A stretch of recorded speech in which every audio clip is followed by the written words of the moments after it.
Hello again, welcome to Any Bit Fever Dreams. As the title says, this is about the F256 line of computers, both the Junior 2 and K2, although part of this will apply to the earlier first wave of Junior and K. For those new here, all of these new retro computers have been released recently, the latest of them this year. They are FPGA based, can morph into a 6502, 65816, 6809, and soon 68K with tons of features. Today we're concentrating on the sound chips, and I'll show you how to use them on the 6502 side. This is the sort of video I would have loved to watch on day 1 or day 2 of owning a Phoenix computer.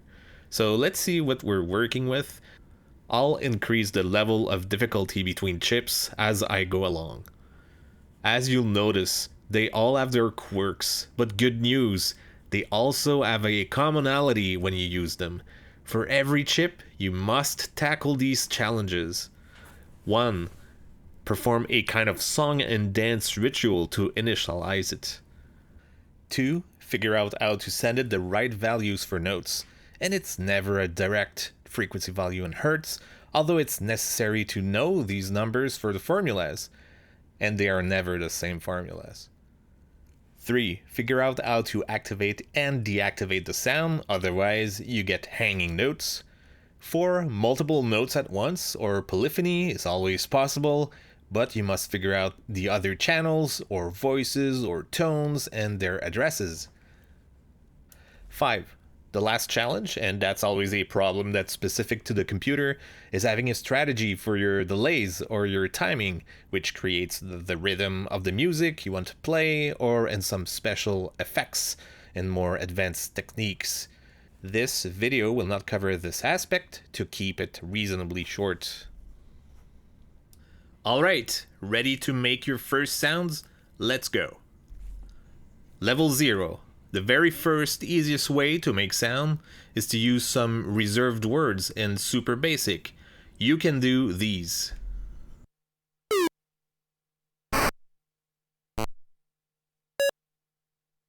As far as I know, these use the PSG and change its value rapidly to create a sound wave, just like regular audio files do on modern computers.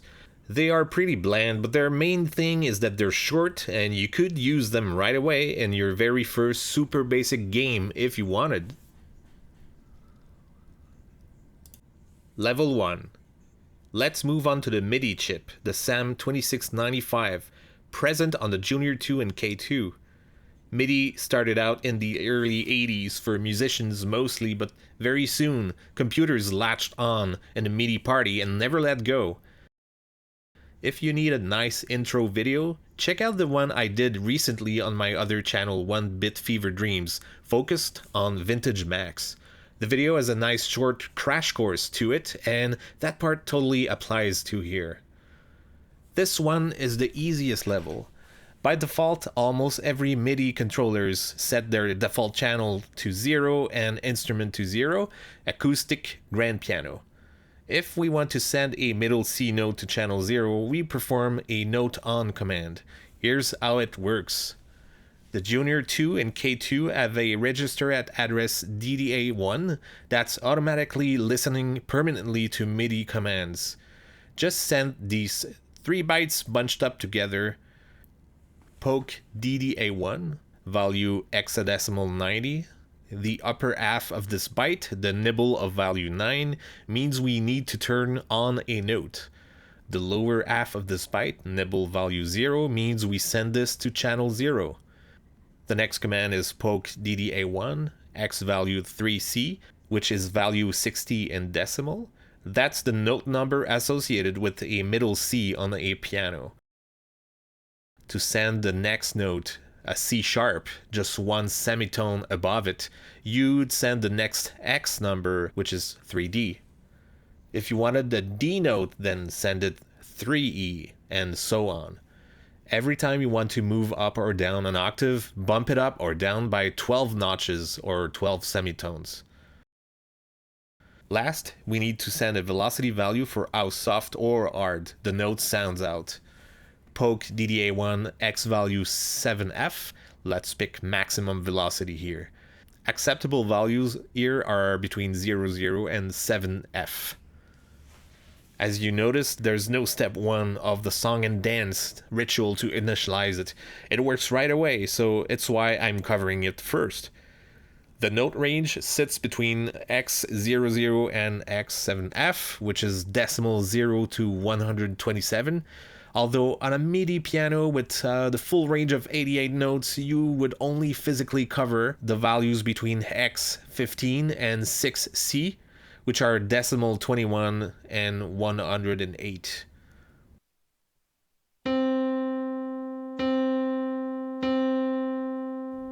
The way to stop the sound is to replace that 9 with an 8. This creates the note off command. A lot of instruments will taper off on their own after a short while, but for those which decide to linger on, you can force a note off command here. Also very useful if you eventually set up a MIDI controlled app. With a piano controller, you would release a key while playing and it could be tied to a note off command. I'm not gonna do this for every chip in this video, but here's how to change your instrument. Just do poke DDA1 X value C0, the C meaning change program or change instrument, again to channel 0, then poke DDA1 X value 36, which should select a slap bass 1.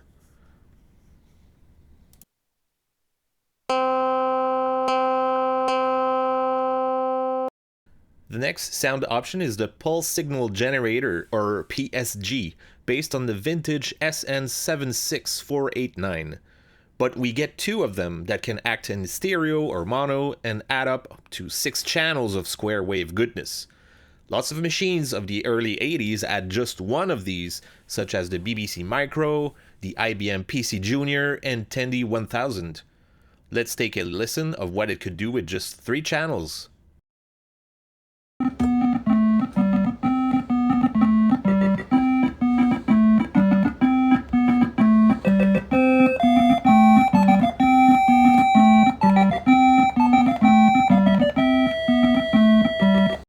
Still fairly easy to get something going with this chip, but it's much harder to get the note values now. We pick PSG number 1 of 2, and it's channel number 1 out of 3. The address is now D600, and it acts kind of like the FIFO buffer of the last level on MIDI. You send it commands sequentially with nothing in between. These 3 commands set the note and play it right away.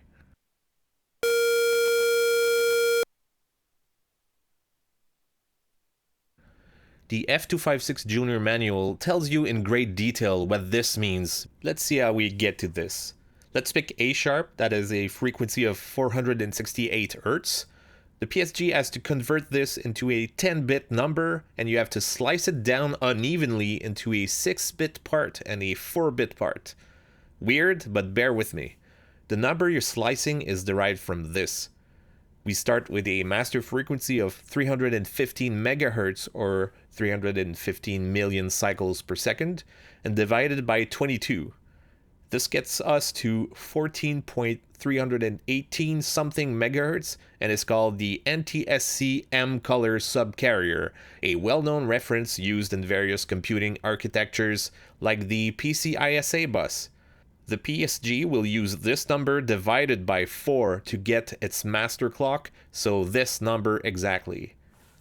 Finally, the generating formula for notes is this PSG clock divided by 32 times the note frequency you need. For our A sharp, this yields the number 239. Under a 10-bit notation, it looks like so. Next, we break it down unevenly. The 6 higher bits go here and the 4 lower bits go here. To set the note, we need to send a 2-part command. The lower part of 239 is set first with this line, targeting this destination for R2, R1, and R0. The follow-up second command uses this line and brings in the upper 6 bits of our derived number of 239. But we also need to set the volume of the note. It doesn't make much difference if it's placed right before or after. We used this line of the table and set what's called the attenuation value using a resolution of 4 bits, meaning we can choose between 0 and F. Think of the attenuation as a sort of volume but in reverse. If the attenuation is high, then it's silence. If it's low, it plays freely and loudly. Once the note has been set, you're free to let it start and stop by playing with attenuation commands which act kinda like a trigger.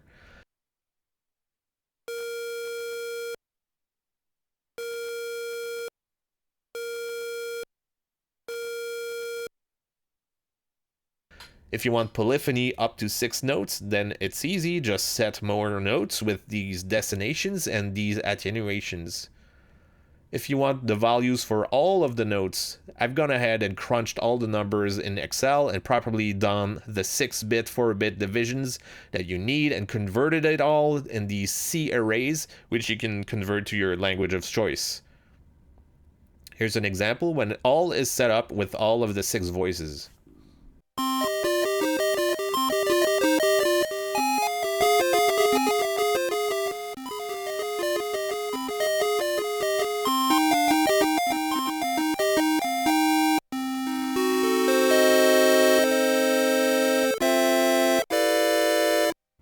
The next sound option is the mythical SID chip from the Commodore 64, which also has 3 channels, but a ton of options to shape its wave and modulate it. Again, all 526 computers have not just one, but 2 of them in the FPGA, which is exceptional. The only way you could match this on a Commodore 64 would be to mod it to make it accept a dual chip setup. Here's what one single SID chip can sound like with basic instruments.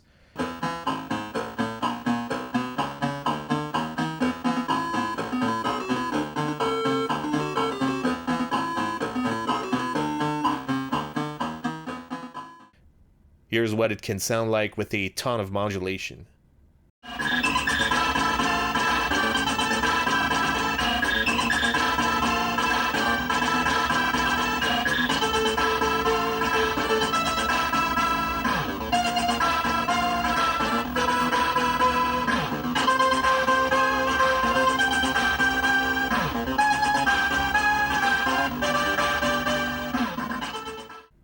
I've got excellent news here. The address of the first SID chip was chosen to be exactly the same as on a C64. Even the second SID chip has been put in the same place you typically see these on specially modded Commodores. This means that whatever piece of code targets the SID is very easily portable between Phoenix and Commodore. I don't know about you, but I find that amazing and a huge time saver, as well as facilitate your learning of the chip. You could follow any other tutorial for SID programming and bring your newfound skills to the F256 right away. Let's address the first chip at the classical D400 location. The second one is at D500, but let's leave that alone for now. We need a ritual to get it going. We can't just shoot it a frequency-related number and have sound. We have to set chip-wide settings as well as voice-wide settings before we toggle that voice on and off. Honestly, this chart makes it so easy to understand everything. This column is the number you have to add from D400 to find the address, often called offsets. Let's start by shaping out SID1 voice 1 by setting the attack, decay, and then sustain release of the sound wave. Each of these 4 parameters occupy a nice nibble inside their respective bytes. The volume is a chip-wide setting for the SID. You find it in that section, and it has a 4-bit resolution. Setting the note frequency involves a different formula and is now divided into 2 full bytes for a nice 16-bit resolution. I can't find my Excel spreadsheet that I use to compute these, but you have to base these numbers on the North American and TSC frequencies to get it to play nice with the other chips. I do have my final C arrays with all of the low and high parts of all notes, all computed. I'll link to these source files for this chip and the others in the description. Let's give it a listen on the F256.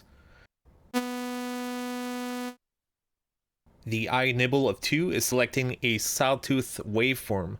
Change it to 1, 4, or 8 to get a different sound, and possibly even several together for some odd combinations. To turn it off, you have to set the lowest nibble to 0, and it doesn't matter much what you also set the higher nibble during that operation.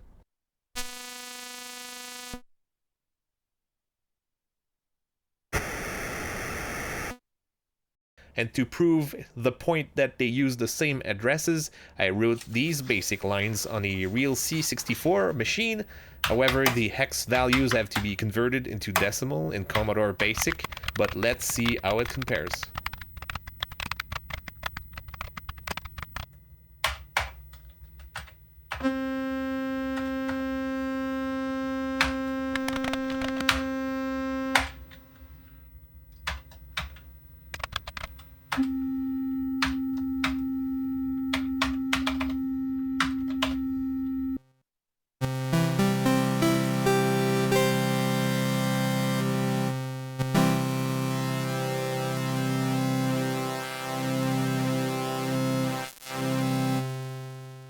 If we take one more step in history, we get to the Yamaha FM synth, of which there are many variants.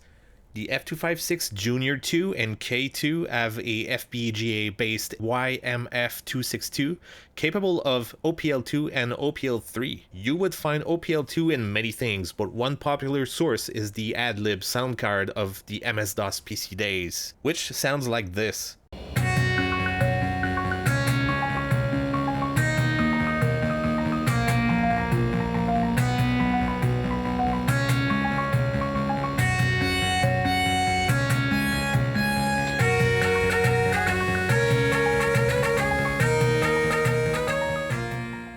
OPL3 is a superset with many more features and wave shaping capabilities and can sound like $1,000,000.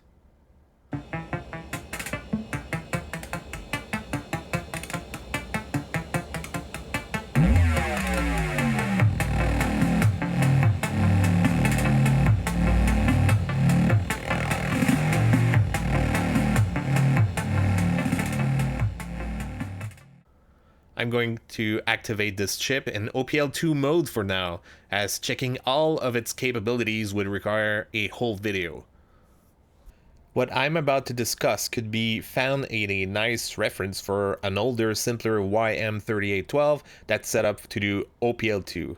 Keep in mind that you would roughly take what I'm about to say and expand it twice in size for the OPL3 that the Phoenix has. So in the OPL2 world, there are 18 sound waves called operators that are grouped up in pairs, and one easy config is to assemble them in 9 independent channels. In this intro basic code, I'm taking no chances and setting them all to 0 in this procedure at the bottom called init OPL. The way to control the OPL2 kind of looks like the PSG we've seen earlier. You have a base address in the Phoenix for accepting commands at D580. You have a second address at D581 that accepts the value that you want to associate with your command. For example, in this first loop, I'm targeting D580, which means I want to send a command, and I'm poking B0 there, which is what you use to key on or off the note, just like the gate with SIDS or the note on and off with MIDI. Then I'm targeting D581, which is the data of the command I'm currently working on, and I'm sending hex 0 to make sure it's turned off. There's much more setup to do with this chip, so buckle up. I'm gonna highlight this section of the code as the register offsets we want to target, and this section as the data we want to dump on those registers to program them. Register 01 is a global thing that has to be set to 0 for the chip to even begin to work, and this bit can optionally be set for reasons, but let's also leave it at 0 for now. And okay, this line targets yet another address in the Phoenix that I haven't talked about, D582. This has to be used anytime you want to define anything using superior OPL3 stuff. It lets you access the higher registers that the OPL2 doesn't have. It kind of works the same way as D581, but with a twist. If the register is 104, then send it 04 to D582. If the register is 105, then just send it 05. So this line effectively disables the OPL3's way of setting the channels and guarantees will work with the OPL2 way of doing things. This line only uses the first bit, and setting this to 1 would enable OPL3, but as you can see, it's right now set to 0. BD is for tremolo, vibrato, and percussion stuff. Let's all turn that off to 0. The next 3 lines are timer stuff and composite wave select. Let's not mess with those, so value 0 again. Okay, now the chip-wide settings are all done. We're now entering into the specific operator stuff. It's where we set our instruments information. I don't want to go too deep here, well, too late, but not deeper. The building block of Yamaha music are called operators. There's a carrier and a modulator. The carrier is the sound wave that you always hear. The modulator normally is silent, but is used to emphasize or dampen the carrier, so it's an indirect influence. The carrier is the closest thing that we saw in the SID chip voices. You can, of course, change it and you have a few selections for sound shapes. The modulator can also take various shapes. Both modulator and carrier have these attack, decay, sustain, and release values, just like in the SID chip world. If both were boring sine waves at the same frequency, you would just hear a sinus, and it would pretty much act like the sinus made by a SID. Let's get back to our last lines of code. Register 20 is the carrier's tremolo, vibrato, envelope type, scale, and frequency multiplier. Register 23 is the same stuff, but applied for the modulator. Together, they form channel 0, which is another way of saying it's your first instrument that we're shaping up. Register 40 is the volume of the carrier. Register 43 is the volume of the modulator. I hope you're starting to see a pattern. Register 60 is the attack decay of the carrier, while 63 is the same but for the modulator. Registers 80 and 83 are the sustain release. The operator setup is done. If you wanted more quote-unquote instruments, you'd have to set up way more lines of code here and target other registers. In the OPL2 world, you'd have to multiply these lines by a factor of 9 to get them all. In the OPL3 universe, you instead use a factor of 18. E0 and E3 select the waveforms of the operators. Then we finally get to the last channel wide settings. This affects your carrier and modulator pair at the same time. The frequency goes to A0 and B0, and it's divided in chunks of 8 lower bits and 2 higher bits. Once again, there's a known formula to calculate it, but once again, I've done an array. You only need 12 values for the 12 semitones of an octave, because you then use these 3 bits called the frequency block to reach all of these octaves. And that's it! We're ready to make some noise with line B0, which also contains the key on bit in this higher nibble. To turn it off, send B0 again with the higher nibble set to 0. As you can see, this one took way more prep to get to the finish line, but if you set yourself up smartly with loops, you can get to polyphony like in my FireJam app. I've even enabled OPL3 to get up to 18 notes of polyphony using all of its 36 operators.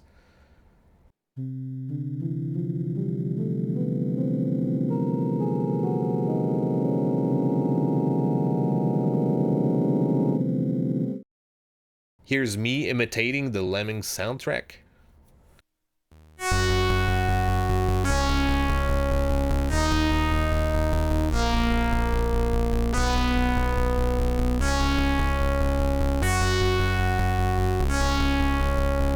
So this video has gone on for enough time, and there are still more ways to do sound and music on the K2 and Junior 2. The last sound chip, the VS1053B, can do so much. It has its entire own set of MIDI instruments. It's pretty easy to use because its FIFO buffer is at DDB1 instead of DDA1, like the SAM chip. The only difficulty is that you need to set it a special stream of patch bytes before it can start acting like a MIDI chip. Depending on your machine and board revision, it may or may not start out in that mode. When all is said and done, here's a quick comparison of the piano sounds between chips.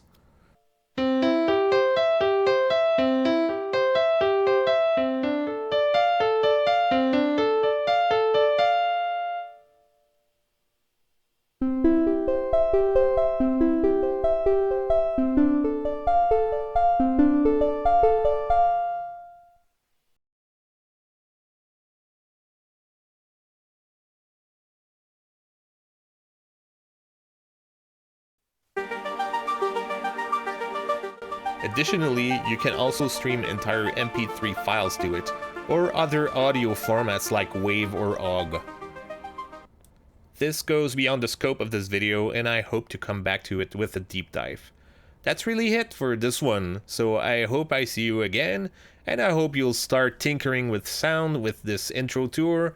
Like, subscribe, all that good stuff, and take care.